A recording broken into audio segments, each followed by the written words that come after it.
9માં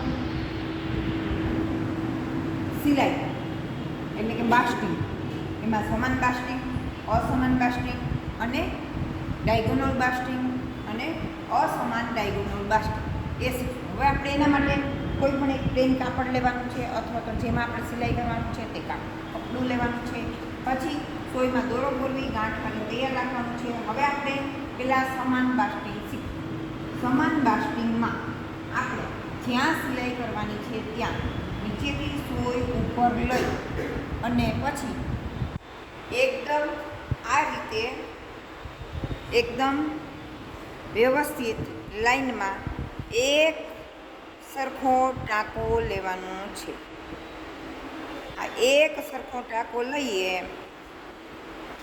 એને આપણે સમાન બાસ્ટિંગ કહેશું, જેમાં ટાંકાની લંબાઈ એક સરખી હોય છે. હવે આપણે જોઈ શકીએ કે આ છે સમાન બાસ્ટિંગ. આ સમાન બાસ્ટિંગ છે, બરાબર? સમજાઈ ગયું બધાને? એ અસમાન બાસ્ટિંગ શીખીએ.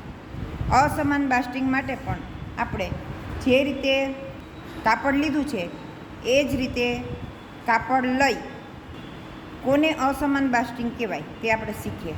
સોયમાં દોરો પોરવી ગાંઠ મારી નીચેથી સોયને ઉપર લઈ અને અસમાન બાસ્ટિંગ. અસમાન બાસ્ટિંગમાં સિલાઈની કોઈ સાઇઝ, કોઈ માપ, કોઈ સમાનતા હોતી નથી અને એની લાઈન પણ મેન્ટેન રહેતી નથી.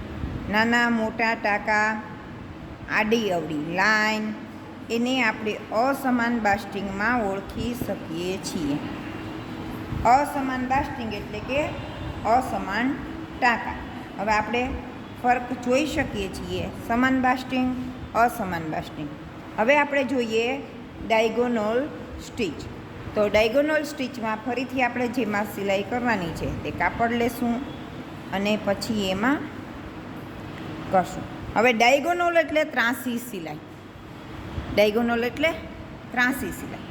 ત્રાંસી સિલાઈમાં ડાયગોનલ સ્ટીચ છે એટલે એક સરખી ત્રાંસી સિલાઈ આવશે.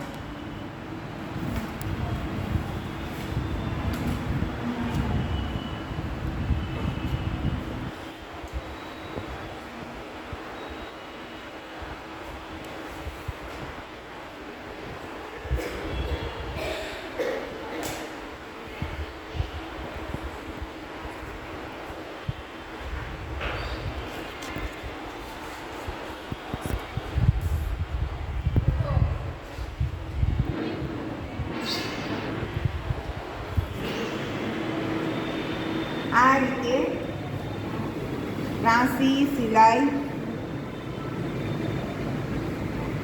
આ રીતે ત્રાંસી સિલાઈ આવશે જે એક સરખી રહેશે, જે એક સરખી રહેશે,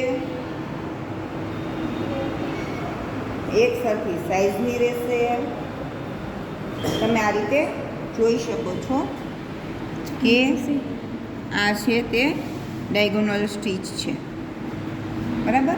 હવે આપણે અસમાન ડાયગોનલ, જેવી રીતે અસમાન બાસ્ટિંગ હતું તે જ રીતે અસમાન ડાયગોનલ, જેમાં કોઈ માપ, સાઇઝ, કંઈ રીત હોતી નથી.